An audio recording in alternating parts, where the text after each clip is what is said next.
Vamos lá pensar um pouquinho no que Deus tem colocado no nosso coração, depois da gente perceber a expansão do reino, né? É bom perceber que Deus está levantando pessoas novas, assim como você também tem algo que Deus quer fazer em você e através de você. Amém, gente? Eu quero convidar você a olhar comigo um pouquinho da história do apóstolo Paulo. Mas antes dele ser apóstolo, para depois a gente entender como ele se tornou apóstolo.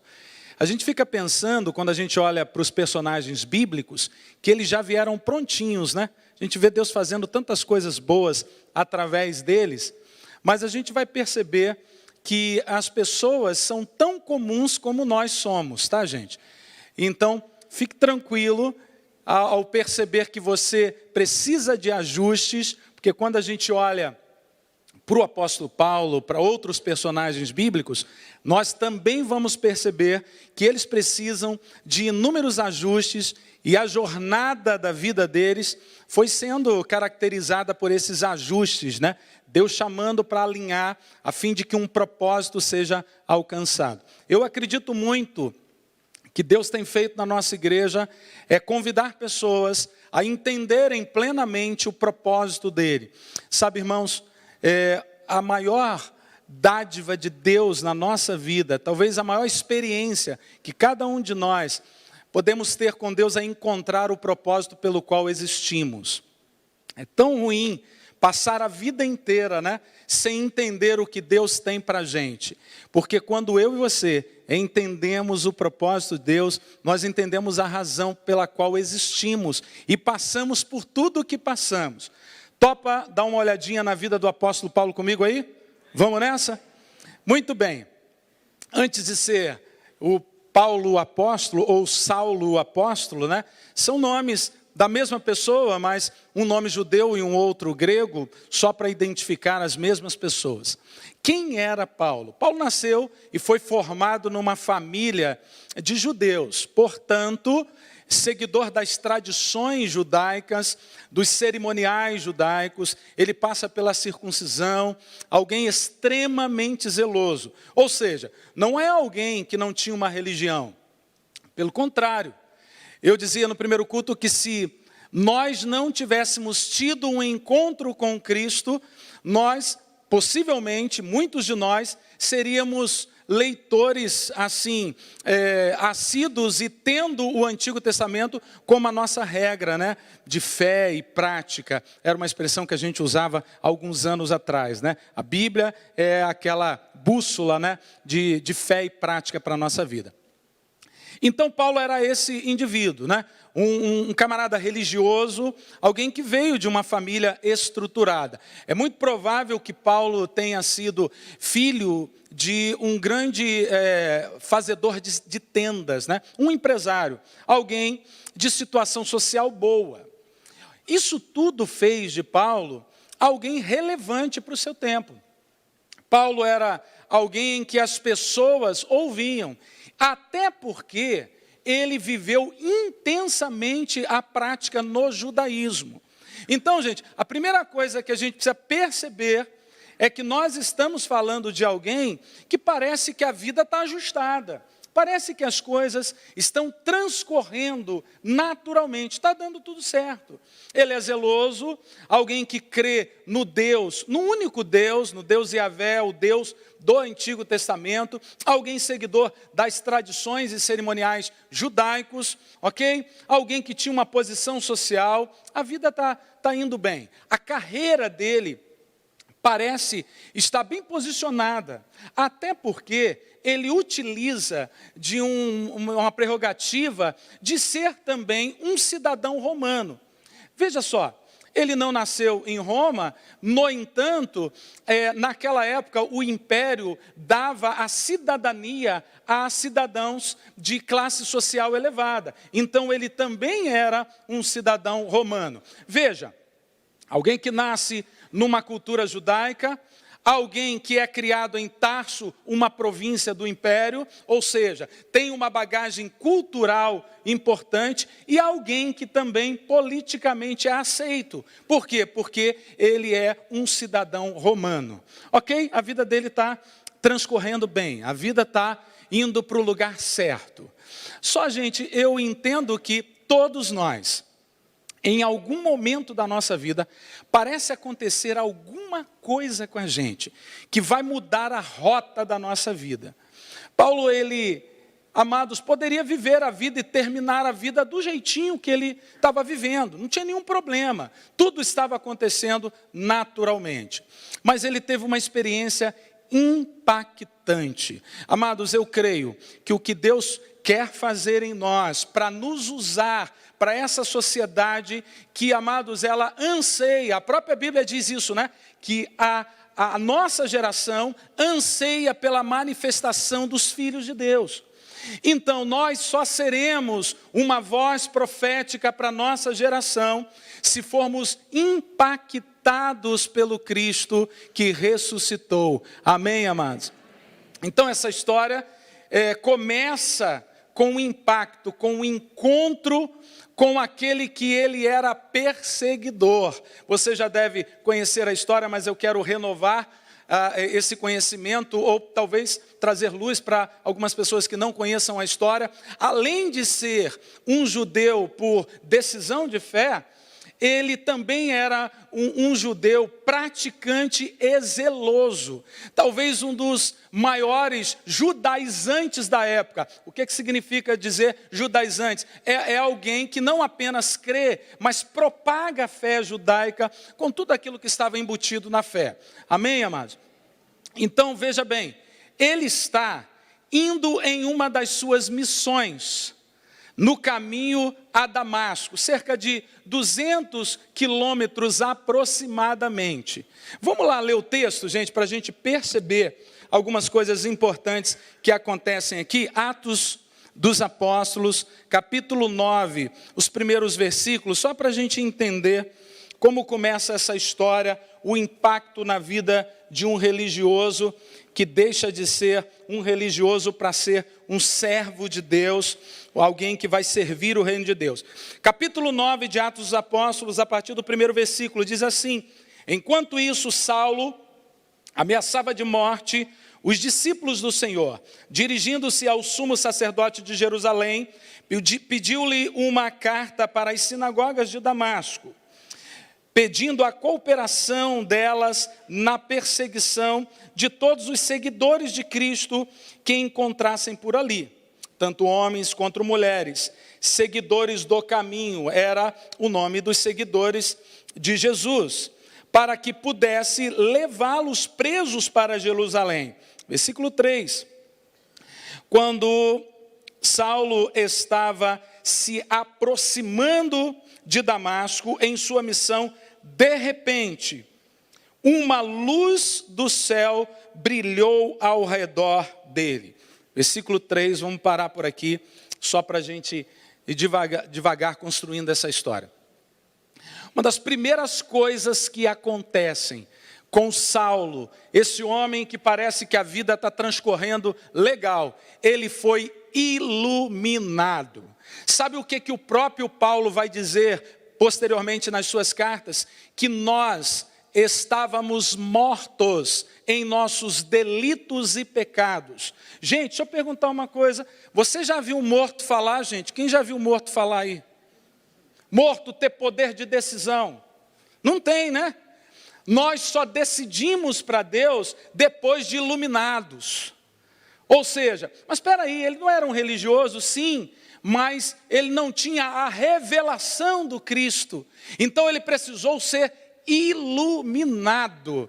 Gente, é preciso ter um pouco de luz. Eu falava com os colegas, né? Um pouco de luz nessa vida. Ah, já pegaram, né? É preciso ser iluminado em algum momento, né? E eu espero que seja a luz do impacto da presença do Cristo ressurreto. Amém, gente? Então, olha só, alguém que não tinha uma capacidade de decidir, agora ele é iluminado, gente. Alguém que tem conceitos religiosos bem ajustados, mas ainda não tinha a revelação do Cristo, ele recebe, amados, a luz do mundo, Jesus o Cristo, impacta esse homem. E o versículo 4 continua a história, acompanhem comigo. Ele caiu no chão e ouviu uma voz dizendo: Saulo, Saulo, por que você está me perseguindo? Duas coisas acontecem, ele caiu e ouviu. Sabe, amados, às vezes precisamos cair para ouvir, cair das nossas convicções, cair da caixinha que a gente constrói ao longo da nossa história. Ao cairmos, essa voz fica nítida. Você está dizendo o quê, Ednei? Eu estou dizendo, amados, que a história da nossa vida pode nos ter dado conceitos, e alguns deles são universais. Você não vai tirar, e a vida cristã vai apenas potencializar isso que é um conceito natural para você e bom. Mas o discernimento de quem Deus é, do propósito dele para a nossa vida, só virá depois que o Espírito do Eterno habitar na nossa vida. Amém, gente? E para isso eu preciso ser iluminado. E aí algo é desconstruído a partir daquele momento. Então eu começo a ouvir a voz de Deus. Eu começo a entender o que Deus tem para mim. Sabe, queridos, às vezes nós não entendemos o que está acontecendo conosco. E na boa parte das vezes isso acontece. A gente quer resposta para tudo. A gente parece que quer tudo organizado para a vida andar do jeito que a gente planejou há anos da nossa história. Mas é assim que acontece, gente. Tudo que você elencou como prioridade para a sua vida, é exatamente assim que acontece? Não, gente, não é. A rota da nossa vida vai sendo recalculada. Não é assim? Nós vamos aprendendo, e as experiências da exposição no reino de Deus, pela verdade da palavra, vai nos fazendo entender na medida em que a gente caminha. O bispo sempre fala aqui algo que eu acho muito importante: Deus não dá, amados, o projeto todo de uma vez. Eu dou um passo, e na medida em que eu vou dando os outros passos, eu vou entendendo a direção de Deus. Até porque, se Ele contasse para você o pacote todo, os desafios, as renúncias, você toparia esse desafio? Bom, fica essa pergunta. Talvez não. Então essa história começa justamente com esse conceito, né? Deus trazendo luz a esse homem incapaz de decidir, porque ele não tinha o Espírito de Deus morando nele. Sabe, agora eu e você temos o Espírito do Senhor morando dentro de nós. Deus está falando o tempo todo. Quando você anda na rua, quando você tem desafios pessoais, Deus está lá o tempo todo soprando a voz dele. Amém, queridos? Mas vamos continuar a história para a gente entender. Depois dali, gente, há um processo acontecendo na vida desse homem, como acontece também no período da nossa conversão. Há pelo menos 3 personagens que são importantes nessa condução do Saulo perseguidor para o apóstolo Saulo, o apóstolo Paulo, amados, propagador da mensagem do Evangelho. Primeiro ele cai e ele é conduzido até a casa de Judas. Olha bem, a importância de termos pessoas que nos ajudem na nossa jornada. Ei, querido, você não anda sozinho. Talvez uma das coisas que tem estado muito na nossa geração é vivermos de forma individualizada. Não, ninguém se mete na minha vida, ninguém é dono da minha vida. Você já disse isso? Não, peraí, ninguém paga as minhas contas. Eu sou dono da minha vida. Quem tem coragem de dizer isso, levanta um dedinho aqui que já disse isso, né? Mas deixa eu te dar uma notícia. Quando você passa a ser um filho de Deus, um servo de Deus, tem dono a sua vida, tá? Fica tranquilo, você não é mais dono da sua vida. Muda esse discurso. Aí talvez alguém diga assim: não, para Deus tudo bem, Ele é o meu dono. Irmãos, essa relação e esse entendimento precisa ser talvez ajustado. Nós, quando nos convertemos, Deus não nos lança para o céu, gente. Ele nos lança para a terra. Então, quanto mais eu tenho relacionamento com pessoas, mais eu encontro Deus. É servindo a Deus, servindo pessoas. É servindo a Deus, me envolvendo com pessoas. Você está entendendo? Então, Saulo tem um grupo de pessoas que leva ele para a casa de Judas. E tem agora Judas. Quem é esse personagem? A gente não sabe muito a respeito desses homens, mas ele abre a casa para receber esse homem. Aí Deus, do outro lado da cidade, já está falando com Ananias, já está dizendo, olha, vai a determinada casa. Lá tem um homem que eu estou levantando para ser útil na minha obra. Olha só, alguém que carrega ele, alguém que abre a casa e alguém que é a voz profética. Mas o interessante é que quando ele encontra lá, já tem um grupo com Saulo. Já tem um grupo fazendo a recepção, já tem o start da vida de Paulo, entende, amados? Aí encontra-se lá e de repente diz o texto que Ananias, impondo as mãos sobre Saulo, diz, irmão Saulo. O que isso me diz, gente? Que o encontro da nossa vida se dá numa comunidade. Se dá, amados, nos inserindo na igreja local. Há uma onda enorme, dizendo o tempo inteiro que dá para servir individualmente, dá para servir lá na casa da gente. É claro que a experiência ela é pessoal. É claro que a tua vida com Deus deve ser cultivada todos os dias, mas isso vai desembocar na vida em comunidade, vai desembocar no serviço da igreja. Então, amados, quando ele é recepcionado, olha só, gente, quando ele é recebido como irmão. Agora, eu quero que você observe uma característica. Saulo, nesse momento, ele tem mudanças significativas na vida dele? Ele tem obras para apresentar?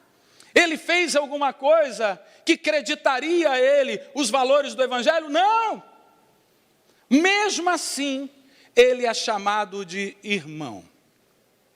Quantas vezes nós recebemos tantas pessoas e a gente acha que muitas delas precisam ajustar para ser. A fé cristã baseada na nova aliança, amados, é eu ter fé e produzir obras. Veja que Paulo não está contradizendo o conceito de Tiago. Parece que quando Paulo está dizendo que a fé não é, a salvação não é pelas obras, e Tiago está dizendo que sem obras a fé é nula. Há contradição no que eles estão dizendo? Não, pelo contrário. O que Paulo está dizendo e atestado por Tiago é que uma fé viva produz obras. Ou seja, obras é fruto de uma vida que foi impactada por Cristo. Amém, irmãos? Então todos nós que tivemos um encontro com Jesus, um encontro com o Mestre, sabe, vamos produzir obras, vamos gerar o que Ele colocou dentro de nós. Há alguma coisa em você, amados, que Deus colocou e que nós precisamos manifestar para essa geração. Há uma palavra, há um gesto, há algo tão significativo que Ele fez e talvez você ainda não saiba que Ele fez. Mas o processo da vida desse homem, que acontece aproximadamente aos 28 anos. Aproximadamente aos 28. Desde que nasceu aos 28, ele foi um judeu, um judaizante convicto. Aos 28 anos, a vida dele teve um impacto. Aí a gente pensa que, quando ele se encontrou com Jesus, a vida ajeitou de uma hora para outra. A vida se arrumou, todas as suas demandas, todas as suas perguntas, todas as suas indagações foram respondidas. Coisa nenhuma, gente. Dos 28 aos 41 anos, houve um processo de lapidação.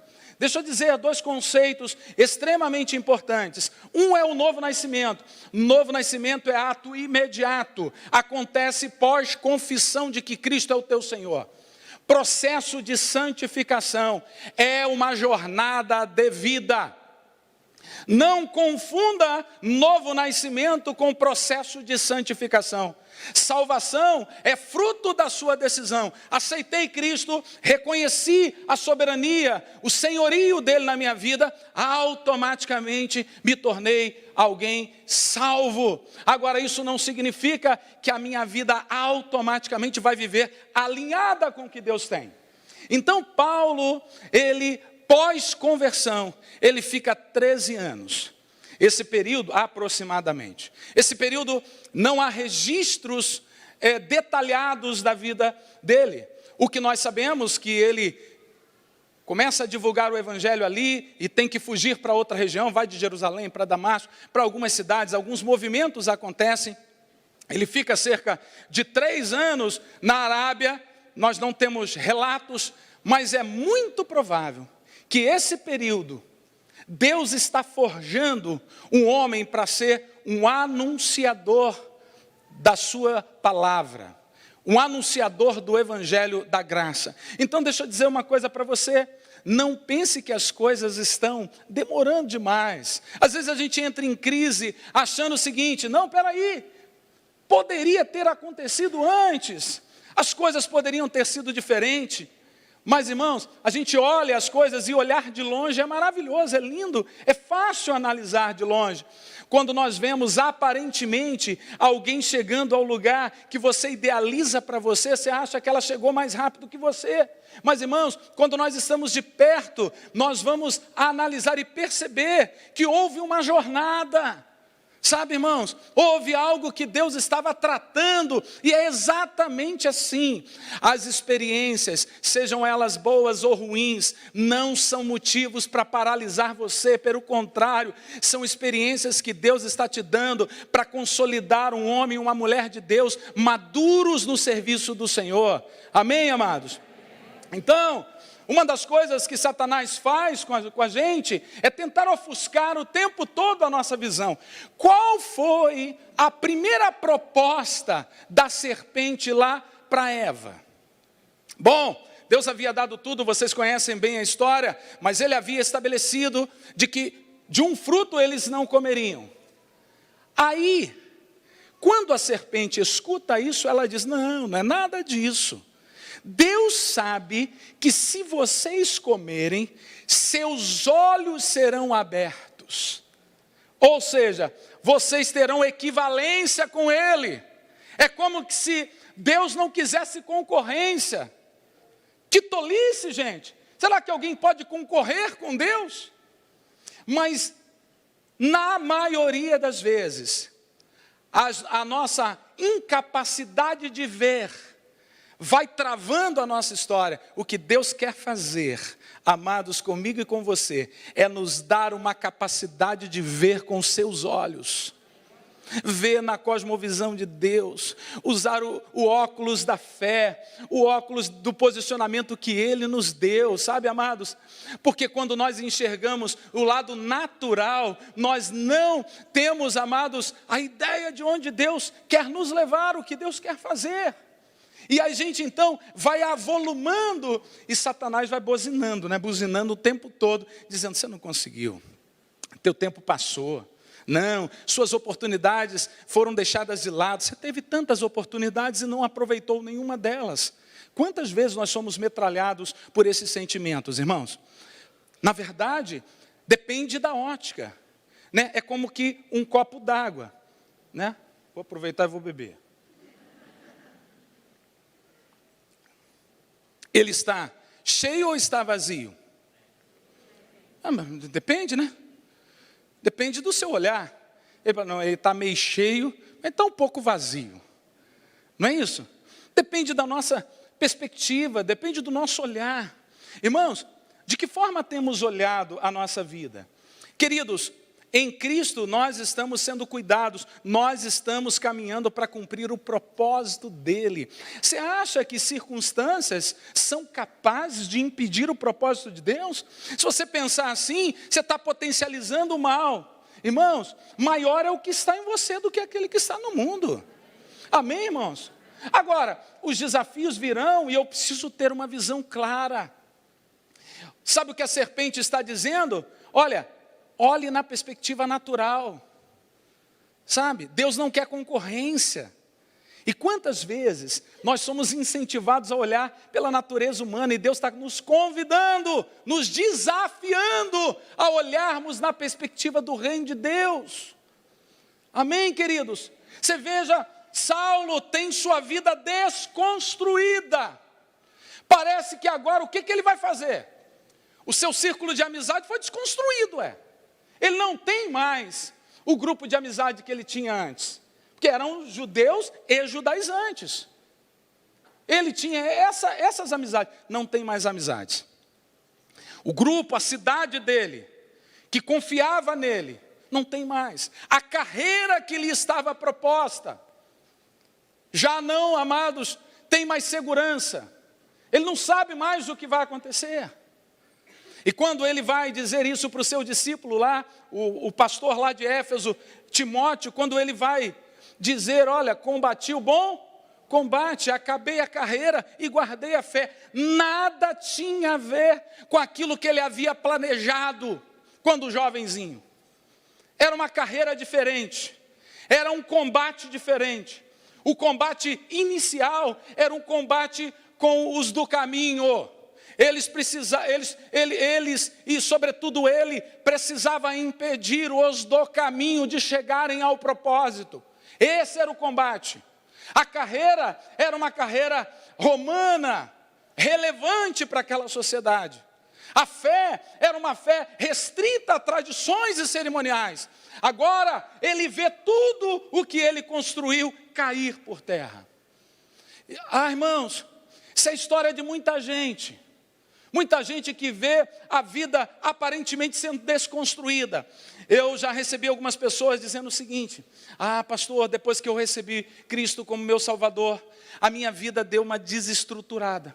Eu estava em paz, mas agora é prova. Estou passando por prova, estou passando por um vale, estou passando por um funil e etc.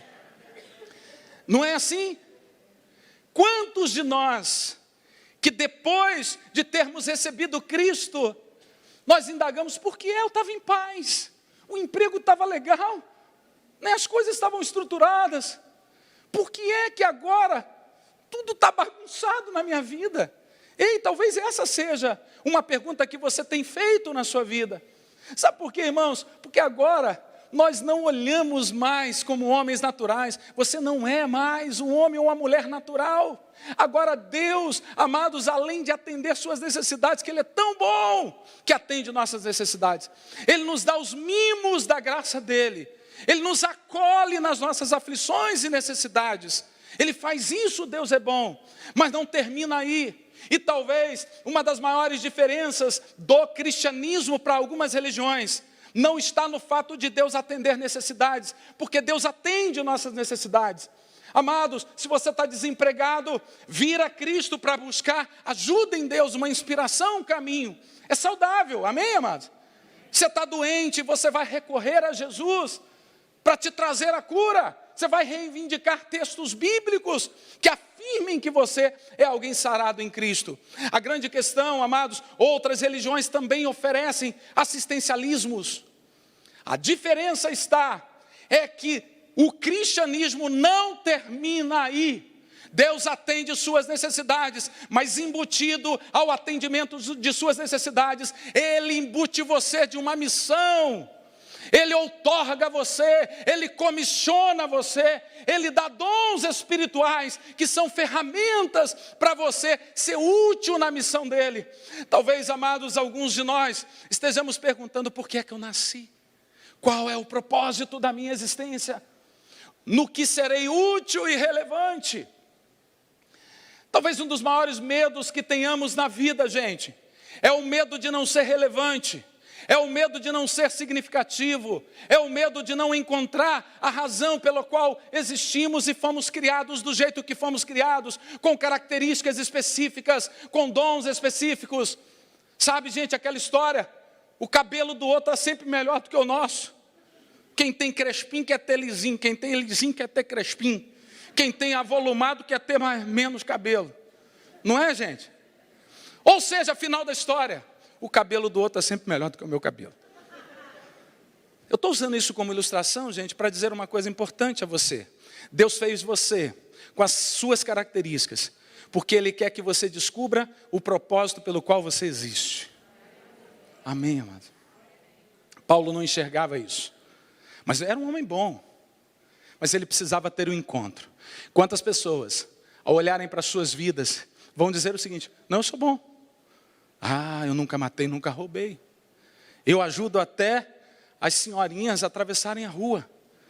Quando eu era adolescente, eu tinha o meu coração voltado para ajudar as senhorinhas lá do meu bairro a levar as comprinhas dela e subir lá 10 degraus do prédio. Mais ou menos, né? 10 não, mas 5, até 5 eu ia.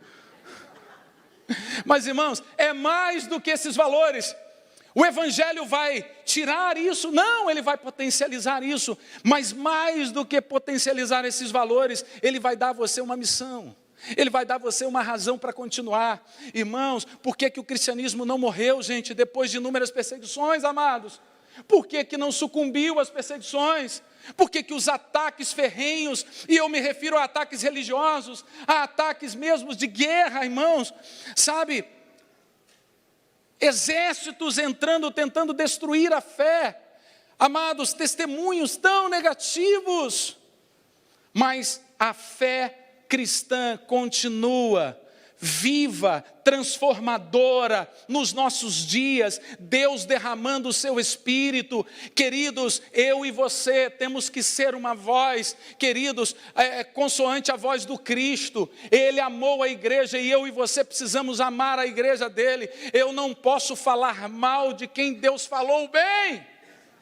Eu não posso deixar de investir em quem Deus deu o melhor do que ele tinha. Irmãos, a igreja é o melhor lugar do mundo. Mas talvez você diga: mal menos. Você não conhece, pastor. Você está falando de longe. Eu quero ver você conhecer as questões. Não, irmãos. É a partir dos conflitos, das discordâncias, muitas vezes, amados, incompatibilidades, é a partir daí que aprendemos a amar, é a partir daí que aprendemos a ter misericórdia, é a partir daí que aprendemos, amados, sabe, aquilo que a palavra de Deus está dizendo para a gente. Ninguém sai, amados, daqui, nunca tendo corrido uma maratona. Você decide, irmãos, com esse corpinho ajeitadinho, correr uma maratona. Dá ruim, gente. O que você tem que fazer? Você tem que começar a treinar. Eu sei o que eu tenho que fazer. Agora eu vou treinar. Sabe aquela pessoa que diz assim: pastor, eu sou apaixonado por esportes. Mas eu adoro esporte. Meu, que legal, mas é saudável demais. Eu vejo tudo quanto é esporte. Esporte está no meu coração. Qual esporte você pratica? Nenhum. Não é um antagonismo isso, gente? Não é contraditório esse negócio? Ou seja, se está forte no seu coração, agora você vai colocar isso em prática. Irmãos, eu quero caminhar para o final, para levar você a pensar comigo, que o impacto que o apóstolo Paulo teve se tornando apóstolo, porque ele foi apóstolo, amados, depois do movimento apostólico, pelo menos o movimento apostólico institucionalizado. Irmãos, uma das prerrogativas apostólicas é que todo apóstolo deveria ter sido testemunha ocular dos feitos. Bom, nós não temos relato que Paulo tenha caminhado, não, pelo contrário. Paulo, muito provavelmente, tenha sido companheiro de Estevão. Então, gente, há uma coisa interessante. O relato de Estevão está lá no capítulo 7 de Atos dos Apóstolos. Ainda não havia tido o impacto na vida de Saulo, mas, supondo que Paulo tivesse sido companheiro de Estevão ainda antes da conversão. Me acompanhe. Há muitos relatos e probabilidades que Estevão tenha sido companheiro de Paulo de estudo do judaísmo. Só que em algum momento, Estevão teve um encontro com Cristo. A vida deles, então, cada um foi para um lado. Pensem comigo. Quando Estevão, que foi o primeiro mártir da fé, irmãos, o discurso de Estevão, capítulo 7 de Atos, talvez seja um dos discursos mais impactantes da cristandade. Um dos discursos, amados, que ele começa a história do passado e trazendo àqueles dias. E no final, o que o leva ao martírio foi justamente o seguinte: olha, vocês estão fazendo como os antepassados de vocês. Vocês estão negando o Cristo. E então isso o leva ao martírio, a ser morto, apedrejado. E o companheiro de estudos, que é quem? O Saulo, está olhando aquilo. Irmãos, ninguém vê alguém que foi impactado pela fé, tomando a decisão que Estevão tomou. Irmãos, e fica a mesma pessoa. Gente de fé influencia pessoas. Eu ensino muito mais com exemplo e demonstração do que um discurso, amados. Então, quando Estevão está sendo martirizado, quando Estevão está sendo apedrejado, ele faz uma das maiores declarações de fé, amados, que poderia um homem convertido e passando pelo momento dele, poderia fazer. Paulo, então, não diz a Bíblia, eu estou apenas construindo uma possibilidade, que alguma coisa começa a acontecer na vida daquele homem. É apenas uma possibilidade. Ele vê seu companheiro de estudo sendo impactado. Irmãos, ele anda no caminho a Damasco, ele recebe a iluminação e agora tem a capacidade de dizer a Deus sim ou não. Ele cai e desconstrói tudo aquilo que ele é, ele fica cego para poder ver. Ele encontra-se com pessoas que vai absorvê-lo na comunidade de fé. Ele passa 13 anos sendo forjado, aprendendo a olhar a vida pela ótica do reino. É o que Deus está fazendo com você aos domingos. Os dias em que você se expõe ao Evangelho, Deus está ensinando você a olhar a vida na perspectiva do reino de Deus. Mas eu quero, para terminar, levar você a pensar na mesma experiência que Saulo teve, João teve. Apocalipse capítulo 1, versículo 17. Olha que coisa interessante, gente. Eu vou ler a partir do 9. Aleluia. Sou eu, João, irmão de vocês, e companheiro no sofrimento por causa do Senhor, quem lhes está escrevendo esta carta.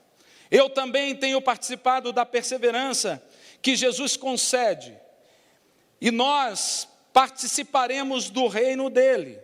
Eu estava na ilha de Pátimos, para onde tinha sido levado por causa da palavra de Deus, e por causa do que sabia a respeito de Jesus, versículo 10. Era o dia do Senhor, e eu estava adorando, e achei-me no Espírito, quando subitamente ouvi uma voz por trás de mim. Era uma voz que soava como um toque de trombeta, assim é a voz de Deus, dizendo: ponha-te por escrito tudo o que você vê, e manda a sua carta às 7 igrejas, e a igreja de Éfeso, de Esmirna, de Pérgamo, de Tiatira, de Sardes, de Filadélfia e de Laodiceia. Olha o versículo 12 em diante, gente. Compara essa experiência com a experiência de Saulo. Quando me voltei para ver quem estava falando comigo, ali atrás de mim estavam 7 castiçais de ouro. Os 7 castiçais de ouro são as 7 igrejas da Ásia Menor, descrita no final desse texto. E entre os 7 castiçais achava-se alguém semelhante ao Filho do Homem, vestido de um manto comprido que chegava aos pés, uma faixa de ouro ao redor do seu peito. Ou seja, 7 castiçais são as 7 igrejas. Esse semelhante ao Filho do Homem, vestido com vestes, amados, que descrito lá no tabernáculo, vestes, amados, de alguém que tem um relacionamento direto com Deus. Isso significa para mim e para você que o semelhante ao Filho do Homem está no meio dos 7 castiçais. Ele está no meio da igreja. Ele está aqui. Você crê nisso, gente? Jesus está aqui. Vamos continuar a leitura. Aleluia, aleluia. Vestido de um manto comprido que chegava aos pés, e uma faixa de ouro ao redor do peito. O cabelo, versículo 14, o cabelo dele era branco como a lã, ou a neve, símbolo de sabedoria plena. E os olhos eram labaredas de fogo, gente. Aleluia. O que significa que o Deus que está no meio da igreja, irmãos, é a sabedoria incorporada, entende, irmãos? É o Cristo encarnado. Labareda de fogo são os seus olhos, gente. Ele consegue ver, ele tem a capacidade de ver aquilo que nós não conseguimos ver. Ele vê em você, ele vê nas situações, ele vê nos diagnósticos aquilo que nós não conseguimos ver. Seus olhos que estão no meio da igreja são como labareda de fogo. Nenhum dos seus dias deixam de ser contados. Nenhuma das suas aflições deixam de ser analisadas pelo Cristo que está no meio dos 7 castiçais, no meio das 7 igrejas, símbolos da igreja de hoje.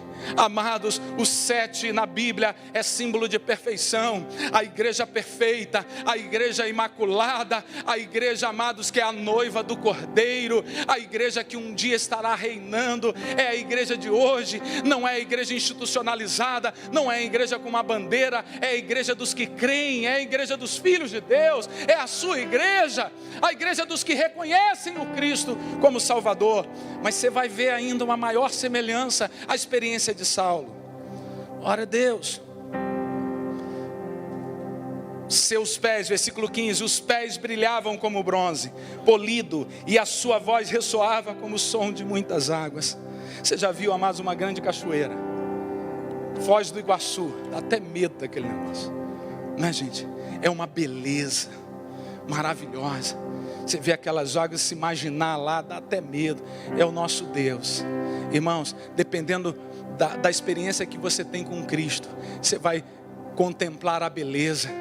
Muitas pessoas têm um relacionamento de medo porque não tiveram um encontro. Quem tem um encontro vai olhar para a beleza. Quem não teve um encontro vai olhar com medo e com pavor. Amém, amados? Glória a Deus. Olha só, gente. Aleluia. Ele segurava na mão direita 7 estrelas. Quem são essas 7 estrelas, irmãos? São os 7 pastores dos 7 castiçais. O próprio texto ele é auto-interpretativo. Você lê posteriormente, você vai ver que ele está falando que as 7 estrelas eram os 7 pastores dos 7 castiçais, que eram as 7 igrejas. E da sua boca saía uma afiada espada de 2 gumes. E o rosto dele brilhava como a força do sol do meio-dia. Ele é o sol da justiça. Aleluia, gente. Esse é o Deus que está na igreja, amados. Aí então, amados, depois de ter percebido, de ter tido essa visão, deixa eu contar uma coisa, irmão. Eu lembrei aqui, não vou deixar passar não. Já vou liberar você. João teve a experiência com Cristo encarnado. João era o caçulinha dos discípulos. Morreu no finalzinho do ano 100. O último discípulo de Cristo a morrer. Ele tinha tido a experiência do Cristo encarnado. Mas ele está descrevendo aqui a experiência de uma visão do Cristo glorificado. Irmãos, eu e você precisamos olhar e ter a visão do Cristo glorificado. O que significa, amados, o conceito de glorificação? A glorificação, irmãos, é o último estágiozinho do processo de salvação. A redenção, amados, novo nascimento, amados, justificação, santificação e glorificação. Glorificação, irmãos, é quando eu e você entendemos que o que havia de ser vencido foi vencido pelo Cristo. Todas as coisas vão convergir para que um dia a igreja, os 7 castiçais, amados, tenha um encontro com aquele que é semelhante ao Filho de Deus, Jesus. A igreja vai andar e olhar na eternidade, amados, ruas de ouro, mar de cristal. Você consegue entender isso? Eu não sei se isso é literal. Eu sei que isso, amados, descreve a beleza do que viveremos.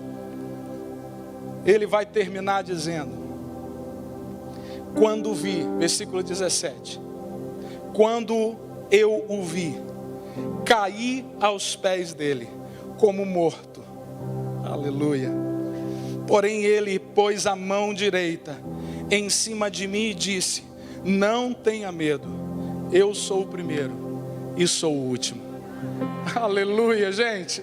Aleluia, você pode se expressar aí. Aleluia, aleluia. O que aconteceu com Saulo quando foi iluminado por Jesus? Ele caiu. A visão que Saulo tem é do Cristo glorificado.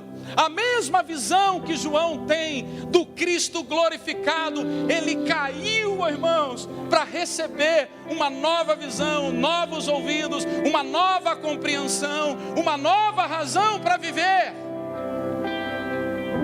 Amém, amados? Vamos ficar de pé, gente. Aleluia. Glória a Deus, glória a Deus. Eu quero falar para talvez algumas pessoas que se acham insignificantes para serem usados por Deus nessa geração. Irmãos, a nossa maior significância não está na nossa capacidade, está quando encontramos em Deus a força para não parar, apesar dos ajustes serem constantes, apesar das não compreensões, apesar de tudo. Ele pega, amados, e vai nos impactar, e vai nos iluminar. Então entenda o processo de Deus na sua vida. Às vezes você cai, você não está entendendo, sabe? Você cai e desconstrói tudo aquilo que você construiu, para Deus construir sobre bases diferentes, sobre fundamentos diferentes, olhar a vida numa perspectiva diferente, entender numa perspectiva diferente, ser usado numa perspectiva diferente. Entende isso, amados? Isso é prático, isso não é teórico. Esse Deus é o Deus prático, que fez da vida desse homem, que até os 28 anos era um judaizante, depois dos 28 aos 41 teve a experiência do treinamento, dos 41 a mais ou menos aos 55 anos começa o seu ministério. Irmãos, as 3 viagens missionárias nos dão, amados, o retrato fiel do que foi a missão de Paulo. Ele gerou igrejas, irmãos, ele valorizou o ministério feminino. Hoje eu vejo, irmãos, a Lilian sendo traga ao ministério pelo bispo. Irmãos, Paulo valorizou a liderança feminina. Irmãos, o ministério desse homem, ele veio porque um dia ele foi impactado e iluminado. Ele caiu, irmãos, ele teve companheiros para ajudar na jornada. Irmãos, você não está conseguindo andar sozinho. Irmãos, busque em Deus alguém para você andar junto.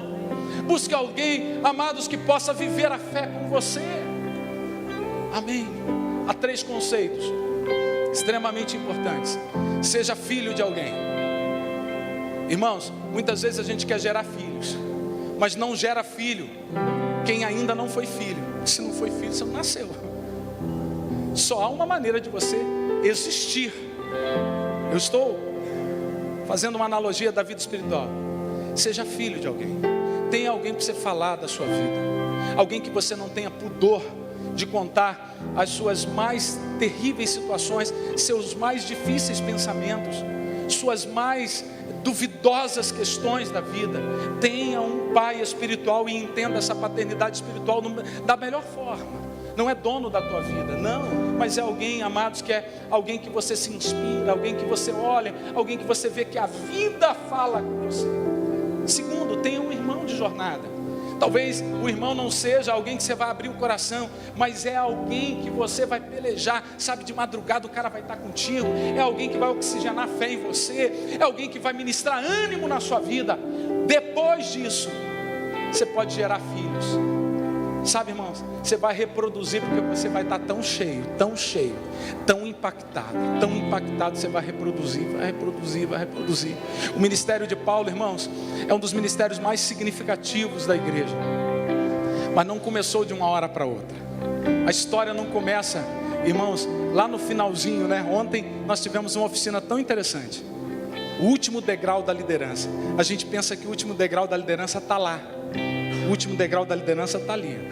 Não é aqui o último degrau da liderança. O último degrau da liderança é ali. Você quer entender o princípio cristão? É o princípio do serviço. É o princípio da bandeja na mão. Entende, irmão? É o final da fila. Ah, pastor, eu queria estar no palco e todo mundo na plateia. Eu brincando de vez em quando com a Márcia, quando ela não quer fazer alguma coisa para mim, eu digo assim para ela: você vai me ver no palco e você vai ficar na plateia. Claro que eu estou brincando. Você entende isso, irmãos? Essa é a matemática do reino de Deus. Essa é a matemática do impacto. E essa geração está esperando a manifestação dos filhos de Deus. Você aceita isso, irmãos? Você está com o coração aberto para ser impactado aí pelo Espírito Santo? Os de cima, o da classe aí, né? Da classe alta aí, tá preparado?